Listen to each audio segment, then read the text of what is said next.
US இதில் 10 lakhsக்கு மேலே வாங்கிட்டு இருந்தேன். மேலே பெர் மந்த் சொல்றீங்க? பெர் மந்த் 25 லட்சம் ரூபா ஆவரேஜா? மினிமம். 25 லட்சம் மினிமமே. ஓ, ஒரு கோடி செலவழிச்சு கல்யாணம் நின்று வச்சப்ப ஒரு கோடி நீ பார்த்த ஆமாப்ப ஒரு கோடி இந்த இத்து போன 4 வாழைத்தாருக்கு 1 கோடி ரூபா வகுத்தரிச்சப்ப ஒரு கோடி போய் சாம்பார் சோறு தின்னு போ.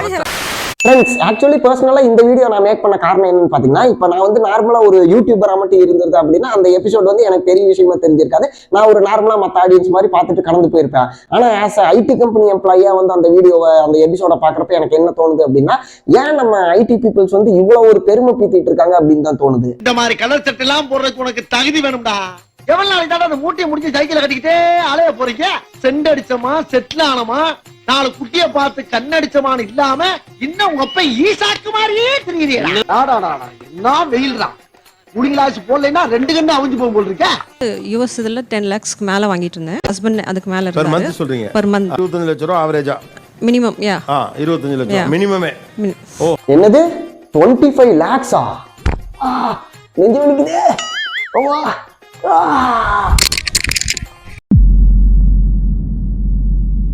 இப்போ என்ன பண்றீங்க? இப்போ வந்து ஆர்கானிக் இன்டெகிரேட்டட் ஃபார்மிங் பண்ணிட்டு இருக்கோம். ஐ திங்க் இவங்க ஏஜுக்கு யூஎஸ்ல ஹெச்ஆர் லீட் மேனேஜர் எதுவாக வேணா இருக்கலாம். பட் வந்து இவங்க 25 lakhs அப்புறம் 10 lakhs அதெல்லாம் சொல்றாங்களா, அதெல்லாம் இவங்க வாங்குறாங்க அப்படின்னு சொல்றது வந்து இங்க ஆச்சரியம் கிடையாது. ஆனா 25 lakhs வர்ற சேலரி வர்ற ஒரு பிசினஸை விட்டுட்டு, ஐடி கம்பெனி விட்டுட்டு நான் வந்து ஆர்கானிக் ஃபார்மிங் ஆரம்பிச்சிட்டேன் அப்படின்னு சொல்றாங்க அப்படின்னா இதுதான் வந்து நம்புற மாதிரி இல்ல. 20 crores லாஸ்மா, அதுக்கு போய் சின்ன குழந்தை மாதிரி அழுதுகிட்டு இருக்கா. 20 crores-ங்கிறது hi man I'm here 1 second இந்த பையனுக்கு டிப்ஸ் கொடுக்குற மாதிரி. இந்த ஆர்கானிக் ஃபார்மிங், விவசாயம் இந்த மாதிரிலாம் சொல்றாங்களா, இதை கேட்கும்போது எனக்கு ஒரு விஷயம் ஞாபகம் வருது. என்ன அப்படின்னா, நாங்க கூட ஒரு போன மாசம் வந்து நான் வந்து என் ஃப்ரெண்ட்ஸ் எல்லாத்தையும் சொல்லிட்டு இருந்தேன். ஆக்சுவலா வந்து நான் இந்த மாதிரி ஐடி கம்பெனியில் ஒர்க் பண்றது தெரிஞ்சு எங்க ஊர்ல வந்து ஒருத்தவங்க சொன்னாங்க, ஒரு ஆன்டி, என்ன அப்படின்னா, இந்த மாதிரி ஏன்டா நைட்டு ஃபுல்லா கண் முழிச்சு ஒர்க் பண்றீங்க, காலையில வந்து ஏதோ ஜாம்பி மாதிரி வர்றீங்க, கண்ணெல்லாம் சிவந்திருக்குது, அப்படி என்னதான்டா அந்த ஐடி கம்பெனியில் ஒர்க் பண்றீங்க, இதுவே வந்து ஒரு 4 மாடு வாங்கி போட்டா கூட நீங்க நிம்மதியா இருக்கலாம். அதாவது உங்களுக்கு வந்து ஐடி கம்பெனியில் எவ்வளோ சேலரி வருதோ அதே தான் வந்து மாடு மேய்ச்சாலும் வருது. பேசாம மாடு மேய்ச்சாலும் கூட நம்ம ராஜா மாதிரி வாழலாம், எந்த ப்ரெஷரும் இல்லாமல் இந்த மாதிரி நம்ம உண்டு நம்ம வேலை உண்டுன்னு இருக்கலாம். ஏவன்ட்டு கை கட்டி நிற்க தேவையில்லை. இப்படி நைட்டு பகலமா ராப்பகலா நீங்கள் கஷ்டப்பட்டு உழைக்கணும்னு அவசியம் கிடையாது. ஒரு 4 மாடு வாங்கி போடுங்க அப்படின்னு சொன்னாங்க. நானும் என் ஃப்ரெண்ட்ஸ் கூட டிஸ்கஸ் பண்ணிட்டு இருந்தோம். இப்போ என்னன்னா, மாடு மேய்க்கிறவங்க வந்து உண்மையிலேயே சந்தோஷமா தான் இருக்கிறாங்க. அந்த ஆச்சும் வந்து ஒரு ஐடி கம்பெனியில் ஒர்க் பண்றவனை விட அவங்க வந்து அதிகமாக சேலரி வந்து இன்னைக்கு இருக்க பால் ரேட்டு பார்த்தீங்கன்னா அதிகமாக சேலரி வந்து ஏர்ன் பண்றாங்க. அதுதான் உண்மை. ஆனா இந்த ஐடி கம்பெனி எம்ப்ளாயிஸ் வந்து என்ன பண்றாங்க அப்படின்னா, நாங்க தான் வந்து அதிகமா சம்பாதிக்கிறோம் அப்படின்னு சொல்லிட்டு ஊருக்குள்ள வந்து ஒரு பேரை வந்து கிரியேட் பண்ணி வச்சிருக்காங்க. ஒய் பெருமை பீத்திங். 10 ரூபாய் சாக்லேட்டு புதுசா பைக் வாங்கியிருக்கேன் சார், அதுக்கு தான். ஹாய்டா. வணக்கம் சுந்தரேசன் சார்.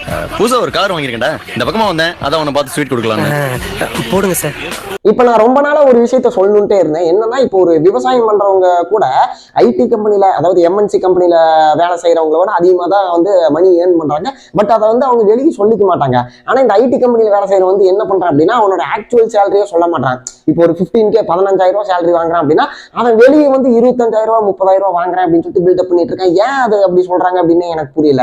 இப்ப அதுக்கு வந்து என்ன ரீசனா இருக்கும் அப்படின்னு நான் நினைக்கிறேன் அப்படின்னா, இப்ப சின்ன வயசுல இருந்து ஊர்ல ஃப்ரெண்ட்ஸ் கூட நம்ம வந்து வளர்றோம். கடைசியில வந்து ஃப்ரெண்ட்ஸ் வந்து இந்த பேப்பர் மில்லு, பால் பண்ண அந்த மாதிரி வந்து போயிட்டாங்க அப்படின்னா அங்கே வந்து அவன் 15,000 ரூபாய் தான் வாங்குறான்.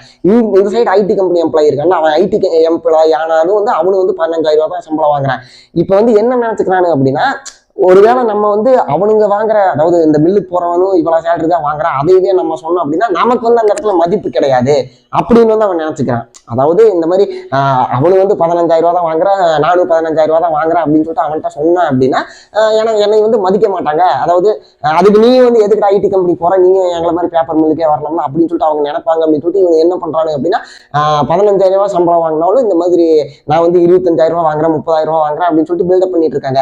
ஆக்சுவலா இப்ப நான் பாருங்களேன், எனக்கு வந்து ஆக்சுவல் சேலரி வந்து 20 to 25K வரும். ஓகேங்களா. பட் நானே யூடியூப் வீடியோல என்ன சொல்றேன்னா, எனக்கு 20,000 ரூபாய் தான் அதாவது வாங்குற சம்பளத்தை விட நான் வந்து கம்மியா தான் சொல்றேன், 20,000 ரூபாய் தான் வருது அப்படின்னு தான் சொல்றேன். ஏன்னா எனக்கு வந்து நான் இந்த மாதிரி அதிகமா சம்பாதிக்கிறேன் அப்படின்னு சொல்றது பெருமை கிடையாது. நான் வந்து 25,000 ரூபாய் வாங்குறேன், இன்னும் 2 வருஷத்துல 30,000 ரூபாய் வாங்குறேன் அப்படின்னு சொல்றதுனால நான் வந்து பெரிய புளுத்தி மாதிரி ஆயிட மாட்டேன். நீங்க வந்து அந்த அளவுக்கு சேலரி வாங்கலாம் அப்படின்றதுனால நீங்க வந்து கம்மி ஆயிட மாட்டீங்க. பட் ஏன் அது மேக்சிமம் வந்து அந்த ஐடி கம்பெனியில வேலை செய்யறவங்களுக்கு தெரிய மாட்டேன்னு தெரியல. எல்லாருமே வந்து ஒரு ஃபேக்கான சேலரி தான் இது பண்ணிட்டு இருக்காரு. என் கண்ணு முன்னாடியே ஒருத்தர் சொல்றான், என் கூட ஒர்க் பண்ணுறவனே நாங்கள் நின்றுட்டு இருக்கோம். அவன் வந்து ஒருத்தவங்க வந்து என்னப்பா சேலரிலாம் எவ்வளோ வருது அப்படின்னு கேட்குறாங்க. ஆக்சுவலாக எங்கள் சேலரி வந்து 20K-லேருந்து 25K-க்குள்ள தான். பட் வந்து அவன் என்ன சொல்கிறான் அப்படின்னா, நான் வந்து 30,000 ரூபா சம்பாதிக்கிறேன் அப்படின்னு சொல்லி என் முன்னாடியே சொல்கிறேன். ஏன் ஆக்சுவலாக இந்த வீடியோ அவங்க பார்ப்பாங்க, இருந்தாலும் வந்து அவங்க கோச்சிக்க மாட்டாங்கன்னு நினைக்கிறேன். ஏன்னா வந்து நம்ம ரியாலிட்டின்னு ஒன்று இருக்கலாம். நான் வந்து உண்மை சொல்லிதான், உண்மை பேசுறதுக்கு எப்பவுமே பயப்படக்கூடாது. நான் சொல்றேன், எல்லாருமே அந்த ஒரு ஐடி கம்பெனி எம்ப்ளாயிஸ் பார்த்தீங்கன்னா மோஸ்ட் ஆஃப் தி பீப்புள்ஸ் வந்து ஒரு ஃபேக்கான சேலரி தான் வந்து சொல்லி வச்சிருக்காங்க. அதை கேட்கறவங்க வந்து உண்மையிலே ஐடி கம்பெனியில் இவ்வளோ சேலரி வரும், நான் இல்லைன்னு சொல்லலை. உண்மையிலே ஐடி கம்பெனியில் இவ்வளோ சேலரி வருது, இவன் வந்து இவ்வளோ சம்பாதிச்சிட்டு இருக்கிறான், இவன் வந்து இன்னும் ஒரு வருஷத்துல கார் வாங்கிடுவான், அதுக்கப்புறம் கல்யாணம் பண்ணுவான் அப்படின்னு சொல்லிட்டு அவங்கள வந்து நல்லா பில்டப் பண்ணி இது பண்ணிக்கிறாங்க. எங்க ஊர் சைட்லாம் பாத்தீங்கன்னா இந்த ஐடி கம்பெனில வேலை செய்யறவன ஏதோ செலிபிரிட்டி ரேஞ்சுக்கு பில்டப் பண்ணிட்டு இருக்காங்க. அதான் ஏன்னே புரியல. இப்ப அவன் வந்து படிச்சா, அவன் வந்து இன்டர்வியூ அட்டன் பண்ணா, அவன் செலக்ட் ஆயிட்டான், பிளேஸ் ஆயிட்டான், அவ்வளவுதான். ஆனா வந்து அது வந்து ரொம்ப கஷ்டம். நான் இல்லைன்னு சொல்ல, ஒரு ஐடி கம்பெனியில் நல்ல கம்பெனியில வந்து அது ஸ்டார்ட் அப் கம்பெனினா பரவாயில்ல, நல்ல எம்என்சி கம்பெனி அந்த மாதிரி கம்பெனியில் வந்து பிளேஸ் ஆகிறது வந்து இன்டர்வியூல செலக்ட் ஆகிறது கஷ்டம் தான். ஏன்னா வந்து இங்கிலீஷ் நாலேஜ் இருக்கணும், கோடிங் நாலேஜ் இருக்கணும், டெக்னிக்கல் ரவுண்ட் கிளியர் பண்ணணும், ஏகப்பட்ட விஷயம் இருக்குது. இல்லைன்னு சொல்ல. ஏன் நானே 3 கம்பெனியில் ரிஜெக்ட் ஆகி அதுக்கப்புறம் தான் 4வது கம்பெனியில் செலக்ட் ஆன, நான் இல்லைன்னு சொல்லலை. ஆனா ஒன்ஸ் வந்து நம்ம ஐடி கம்பெனி போயிட்டோம் அப்படின்னா ஊருக்குள்ளேயே இவன் தான் அறிவாளி, இவன் வந்து படிச்ச ஐடி கம்பெனியில வேலை செய்யறான், ஊருக்குள்ளேயே இவன் தான் அறிவாளி, இவனை மாதிரி யாருமே கிடையாது அப்படின்ற ஒரு ரேஞ்சுக்கு வந்து பில்டப் பண்றாங்க. அது ஏன்னு தெரியல. அதுக்கெல்லாம் காரணம் என்னன்னு பாத்தீங்கன்னா, இவனுங்க வந்து சேலரி வந்து நான் இவ்வளவு வாங்குறேன் அப்படின்னு சொல்லிட்டு ஒரு ஃபேக்கான சேலரி சொல்லி வச்சிருக்கானு. அவன் வந்து வாங்குற ஆக்சுவல் சேலரி வந்து 15,000 ரூபாயா இருந்தாலும் அவன் வந்து 30 ரூபா சம்பாதிக்கிறேன், 35,000 ரூபா சம்பாதிக்கிறேன் அப்படின்னு சொல்லிட்டு பில்டப் பண்ணி வச்சிருக்கான். அதை கேட்டுட்டு இவனுங்க வந்து அப்போ ஐடி கம்பெனியில வேலை செஞ்சாலும் பெரிய ஆள் அப்படின்னு நினைச்சிட்டு இவனுக்கு பில்டப் பண்ணி விடுறாங்காட்டிக்கு இவங்க ஃபர்ஸ்ட் வந்து அந்த மக்கள் வந்து பில்டப் பண்றதுனாலதான் அவங்களும் வந்து ஓகே, அப்ப நம்ம வந்து என்ன சொன்னாலும் இவங்க நம்புவாங்க போல, நம்மளோட சேலரி வந்து அடிச்சுடுவோம் அப்படின்னு சொல்லிட்டு 30,000 ரூபா 40,000 ரூபா அதெல்லாம் சொல்லிட்டு இருக்கிறேன். நான் என்ன கேட்கறேன்னா, ஏன் அதுல என்ன பெருமைன்னு தான் சொல்றேன். இப்போ வந்து பொதுவாக ஒரு விஷயம் சொல்லணும் அப்படின்னா, நான் வந்து இவ்வளோ சேலரி சம்பாதிக்கிறேன், நான் வந்து இவ்வளோ சம்பாதிக்கிறேன், ஐடி கம்பெனியில் ஒர்க் பண்ணுறேன் அப்படின்றது வந்து பெருமை கிடையாது. அது வந்து கடைசி வரைக்கும் கூட வரப்போகிறது கிடையாது. ஆனால் நீ வந்து உன்னோட கேரக்டர் எப்படி, நீ வந்து பணம் எவ்வளோ சம்பாரிச்சுன்றதை தாண்டி நீ எத்தனை மனுஷங்களை சம்பாரிச்சிருக்க, உன்னோட கேரக்டர் எப்படி, ஊருக்குள்ளே உன்னை பற்றி எப்படி நல்ல விதமாக பேசிக்கிறாங்களோ அதுதான் வந்து கடைசி வரைக்கும் உனக்கு கூட வரப்போகுது. பட் அதெல்லாம் விட்டுட்டு ஒன்ஸ் செலக்ட் ஆனாலே வந்து இந்த மாதிரி வந்து நான் 30,000 சம்பாதிக்கிறேன், 35,000 சம்பாதிக்கிறேன் அப்படின்னு ஒரு ஃபேக்கான சேலரி சொல்கிறங்காட்டி உனக்கு வந்து எவனும் பொண்ணு போறதுல கொடுப்பானுங்க இல்லைன்னு சொல்ல, 10 பேத்துல ஒருத்தன் கொடுப்பான். ஆனா அது ஏன்னு கேட்கறேன். நீ வந்து நான் சொன்ன மாதிரி மில்லில் உன் ஃப்ரெண்டு வந்து 15,000 ரூபாய் வாங்குறான்ல, அவன்கிட்ட போயிட்டு நீ வந்து நான் வந்து 25,000 ரூபாய் வாங்குறேன், 30,000 ரூபாய் வாங்குறேன் அப்படின்னு ஒரு ஃபேக்கான சேலரி, பொய்யான சேலரி சொல்றதுனால அவன் வந்து கீழே, நீ வந்து பெரிய புளுத்தின் ஆயிர மாட்டான், அவன் வந்து தாழ்த்தப்பட்டவன் ஆயிர மாட்டான். இந்த இடத்துல உங்க 2 பேர்த்தோட ஃப்ரெண்ட்ஷிப் எப்படி இருக்கு, உன்னோட கேரக்டர் எப்படி இருக்கு அப்படின்றத கடைசி வரைக்கும் கூட ஒரு நான் சொன்ன மாதிரி அப்படின்றப்ப ஏன் ஒரு நான் கண்ணால பார்த்த வரைக்குமே சரி, எல்லாருமே வந்து ஒரு ஃபேக்கான சேலரி தான் சொல்லிட்டு இருக்காங்க. ஒரு 20,000 ரூபாய் வாங்குறேன் அப்படின்னா எவனை கேட்டாலும் 40,000 என்கிட்ட வந்து கேட்கறானுங்க. மச்சான் உனக்கு அப்புறம் தான் நான் ஜாயின் பண்ணா அவன் 40,000 ரூபாய் வாங்குறான் அப்படின்னு என்கிட்டயே சொல்றானுங்க. ஏன் இந்த அளவுக்கு ஒரு தப்பா இது வந்து மேக்ஸிமம் பாத்தீங்கன்னா எந்த இதுலையும் பார்த்தல. பட் ஐடி ஃபீல்ட்ல இருக்கவங்க எல்லாருமே பாத்தீங்கன்னா உண்மையான சேலரியே சொல்ல மாட்டாங்க. எவனை கேட்டாலும் வந்து ஒரு மாதிரி ஃபேக்கான சேலரி தான் சொல்லிட்டு இருக்கானுங்க. What's that sound? Head massage ma. Oh, head massage. Enjoy. If you really get 25K salary, நீ வந்து தாராளமா சொல்றது வந்து தப்பே கிடையாது. இப்போ என்னன்னா நான் சொன்னேன்ல, எல்லாருமே வந்து 25K, அதாவது ஐடி கம்பெனினாலே வந்து பெரிய ஆளாக தான் இருப்பா அப்படின்னு நினைக்கிறது. இது எப்படி இருக்குன்னா, இப்போ நார்மலா ரோட்ல வந்து ஒரு போண்டா கடை இல்லைன்னா சிக்கன் சில்லி கடை, காளான் ஃப்ரை கடை வச்சிருக்காங்களா, அவங்களோட ஆக்சுவல் சேலரியை பார்த்தீங்கன்னா இன்னைக்கு டேட்ல 30,000 ரூபாய் வருது. ஆனா அவங்கள விட கம்மியா வாங்குற ஐடி கம்பெனி எம்ப்ளாயிஸ் வந்து பெரிய புளுத்தி மாதிரி பில்டப் பண்ணிக்கிறாங்க. அவ்வளவுதான் கான்செப்ட். அதான் நான் சொல்ல வருது என்னன்னா, நீ இந்த வீடியோ பார்த்துட்டு உங்களே இருங்க, ஐடி கம்பெனி வேலை செய்யறேன் அவனுக்கு ஃபோன் பண்ணி கேட்டீங்கன்னா இந்த மாதிரி வந்து எவ்வளோ சேலரி அப்படின்னா ஒரு 37, 35K அப்படின்பா. ஆனா அவனோட பே ஸ்லிப் வந்து நீங்க அனுப்பி சொன்னீங்கன்னா அவன் அனுப்ப மாட்டான். ஏதோ ஒரு இது சொல்லுவான், இல்ல மச்சான் நான் அனுப்புற, இல்லைன்னா வந்து ஏதோ ஒன்று பே ஸ்லிப்பே இல்லடா அப்படின்பா. நீங்க ஆக்சுவல் பே ஸ்லிப் கேட்டு பாருங்க, அவன் அனுப்ப மாட்டான். ஏன்னா வந்து அவன் ஆக்சுவலா அந்த சேலரி வாங்கல, உங்களை விட வந்து கம்மியாகவும் உங்களுக்கு இவ்வளவு தான் வாங்குவான். பட் வந்து நான் ஐடி கம்பெனி வேலை செய்யறேன், நான் இந்த மாதிரி சொன்னாதான் ஊருக்குள்ள நான் மதிப்பாங்க அப்படின்னு சொல்லிட்டு ஒரு என்ன சொல்ற ஒரு பொய்யான ஒரு சேலரி வந்து நான் இவ்வளவு சம்பாதிக்கிறேன் அப்படின்னு பில்டப் பண்ணிட்டு இருக்காங்க. ஏன் இதுன்னு தெரியல. ஆனா அதையும் நம்பி மக்கள் வந்து ஒரு ஐடி கம்பெனியில் வேலை செய்யறான்னா அவன் வந்து ஊருக்குள்ளேயே அவன் தான் அறிவாளி அப்படின்ற மாதிரி அவங்களும் பில்டப் பண்றாங்க. சார் நான் வந்து ஐடில தான் இருந்தேன். ஆனா பாத்தீங்கன்னா ஸ்கூல் காலேஜ்ல எப்படி இருந்தமோ அதே மாதிரி தான் ஒர்க்லயும் இருந்த மாதிரி இருந்தது. எஸ், அஃப்கோர்ஸ் இவங்க சொல்றது 100% கரெக்ட். எனக்கு வந்து காலேஜ்ல இருந்த மாதிரி இருக்குமா அப்படின்னு தெரியல. ஏன்னா காலேஜ்ல வந்து நல்லா ரொம்ப ஜாலியா இருந்தேன், அந்த மாதிரி படிக்கிறதுல எதுவுமே கிடையாது. கரெக்டா செமஸ்டருக்கு ஒரு 3 நாள் முன்னாடி படிக்கிறது, போய் செம் எக்ஸாம் எழுதுறது அப்படி இருந்துச்சு. மற்றபடி கிளாஸை கட்டிட்டு இருக்கிறது, படத்துக்கு போகிறது, இந்த மாதிரி தான் சுற்றிட்டு இருந்தோம். பட் ஸ்கூலில் ஒரு விஷயம் நடக்கல, இந்த மாதிரிலாம் பண்ண முடியாமல் வந்து கண்டிப்பாக ஃபோக்கஸ் வந்து ஃபுல்லாக ஸ்டடியில் தான் இருக்கணும். ஒரு 11th 12th 10th பார்த்தீங்கன்னா வந்து ஃபோக்கஸ் ஃபுல்லாக ஸ்டடியில் தான் இருக்கணும். வேற நம்ம வந்து விளையாடுற டைம் கம்மியாக இருக்கும், ஃப்ரெண்ட்ஸோட டைம் ஸ்பெண்ட் பண்ணுறது கம்மியாக இருக்கும். இந்த மாதிரிலாம் இருக்குல்ல.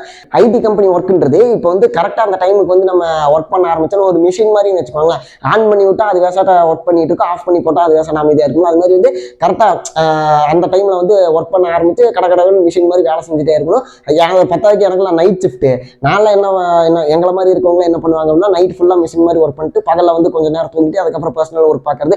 நான் வந்து ஒரு யூடியூபராக இருக்கனால தூக்கத்தை வந்து கொஞ்சம் கம்மி பண்ணிட்டு யூடியூப்ல வந்து வீடியோ போட்டுருக்கேன். ஏன்னா என்னோட ப்ரொஃபஷனுக்காக என்னோட பேஷனை வந்து நான் என்றைக்குமே விட்டு கொடுக்க மாட்டேன், என்னால் விட்டு கொடுக்கவும் முடியாது. ஏன்னா என்ன சொல்றது, எனக்கு வந்து ப்ரொஃபஷனை விட பேஷன் தான் எனக்கு ரொம்ப பிடிக்கும். ஆனால் இந்த பேஷனே வந்து ப்ரொஃபஷனாக மாறிச்சு அப்படின்னா ரொம்ப சந்தோஷப்படுவேன். பட் இப்போதைக்கு வந்து வேற வழியில் நான் ஒர்க் பண்ணிட்டே தான் யூடியூப் வந்து நான் இது பண்ணேன். நான் என்ன சொல்ல வரேன் அப்படின்னா, இவங்க சொன்ன மாதிரி ஸ்கூலில் எப்படி ஒரே மைண்ட் செட்டை நம்ம வந்து ஸ்டடீஸில் வச்சிருப்போம், அதே மாதிரி வந்து இதில் ஒர்க் அப்படின்னு தான் இருக்கணும்.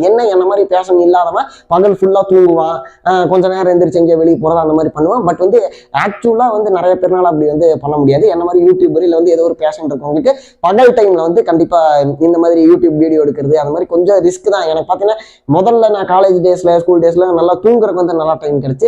இப்போ வந்து தூங்குறதுக்கு டைம் இருக்குது, பகல் ஃபுல்லாக நான் நினச்சா தூங்கலாம். பட் என்னால் பேஷனை வந்து விட முடியாது. அதனால தான் வந்து தூக்கத்தை கம்மி பண்ணிட்டு இந்த மாதிரி வீடியோ எடுத்து எடிட் பண்ணி போட்டுட்டு நைட் ஆனால் ஒர்க் பண்ணுறது அப்படின்னு ஒரு மிஷின் வாழ்க்கையில் தான் வாழ்ந்துட்டு இருக்கேன். இது வந்து எப்போ மாறும் அப்படின்றது எனக்கு தெரியல. ஸோ நீங்கள் வந்து என்னோட ஹார்ட் ஒர்க்கு உங்களுக்கு பிடிச்சிருந்துச்சு அப்படின்னா நீங்கள் வந்து ஒரு லைக்கை போடுங்க. நான் வந்து இது எல்லாத்தையும் தாண்டி உங்களுக்காக நமக்கு சப்ஸ்கிரைபர்ஸ் இருக்காங்க, அவங்களுக்காக வீடியோ போடணும் அப்படின்னு தான் வந்து கொஞ்சம் தூக்கத்தை எல்லாம் கம்மி பண்ணிட்டு வீடியோ ஷூட் பண்ணி எடிட் பண்ணி போட்டுட்டு இருக்கேன். லைக்கை போடு, உனக்காண்டிதான் எல்லாம் பண்ணிட்டு இருக்கேன். அதே மாதிரி ஹாலிவுட்ல சூப்பர்மேன், ஸ்பைடர்மேன், பேட்மேன் அப்படிலாம் சொல்லிட்டு இருக்காங்களா. ஆக்சுவலா உண்மையான பேட்மேன் யாருன்னு பாத்தீங்கன்னா நாங்க தான். ஏன்னா நைட் ஷிஃப்ட் பாக்குற எல்லா ஐடி கம்பெனில நைட் ஷிஃப்ட் பாக்குற எல்லாருமே வந்து ஒரு பேட்மேன் தான். ஏன்னா நைட்டு ஃபுல்லா கண் முழிச்சு ஒர்க் பண்ணணும். அதனால பேட்மேனா இருக்கக்கூடிய எங்களுக்கு தான் நீங்க வந்து ப்ராப்பர் கிரெடிட்ஸ் கொடுக்கணும். இல்ல அவார்ட்லாம் எங்களுக்கு ஒண்ணு வேணாம், ஒரு லைக் போட்டீங்கன்னா போதும். ஆக்சுவலா ஃப்ரெண்ட்ஸ் இந்த வீடியோ வந்து ஒரு ட்ரோல் வீடியோவா தான் பண்ணும் அப்படின்னு நான் நினைச்சேன். பட் வந்து இதுல ஏன் இந்த மாதிரி ரேண்ட் வீடியோவா இது போயிட்டு இருக்கு அப்படின்னு பாத்தீங்கன்னா, இது இந்த டாபிக் பத்தி பேசும்போது இந்த மாதிரி சில விஷயங்கள்லாம் வந்து சொல்லணும்னு தோணுது. சொன்னா வந்து உங்களுக்கு ஒரு 4 இன்ஃபர்மேஷன் கிடைக்கும். அதனால இதை பார்த்துட்டு யாருமே ஐடி கம்பெனிலாம் போகக்கூடாது அப்படின்னு வந்து நான் சொல்ல வரல. உங்களுக்கு உண்மையிலே இன்ட்ரெஸ்ட் இருந்தா போங்க. பட் நீங்க ஒன்ஸ் போயிட்டீங்கனாலும் உங்களுக்குன்னு ஒரு பேஷன் இருந்துச்சு அப்படின்னா, என்னடா நம்ம அதை ஃபாலோ பண்ணாம இதை பண்ணிட்டு இருக்கோமே அப்படின்ற ஒரு குற்ற உணர்ச்சின்ற தாண்டி ஒரு உள்ள உறுத்திட்டே இருக்கும். நம்ம ஏன்டா இதை உட்காந்து பண்ணிட்டு இருக்கோம், இதுல வர மாசம் ஒரு 15,000 20,000 நம்ம லைஃப் சேஞ்ச் பண்ணிட்டு போறதில்ல. நம்ம சின்ன வயசுல இருந்து ஒரு கனவு கண்டு வச்சிருக்கோம்ல, அந்த மாதிரி நம்ம வந்து வாழ போறது கிடையாது.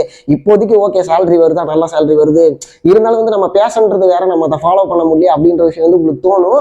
ஸோ அதனாலதான் வந்து இது ஒரு ரேண்ட் வீடியோ மாதிரி போயிட்டு இருக்கு. ஆக்சுவலா இது ட்ரோல் வீடியோவை தான் நான் ஆரம்பிச்சேன். பட் வந்து இந்த மாதிரி விஷயம்லாம் போக போக சொன்னா உங்களுக்கு ஒரு 4 இன்ஃபர்மேஷன் என்னால சொல்ல முடியுமே அப்படின்றதுனால தான் நான் சொல்லிட்டு இருக்கிறேன்.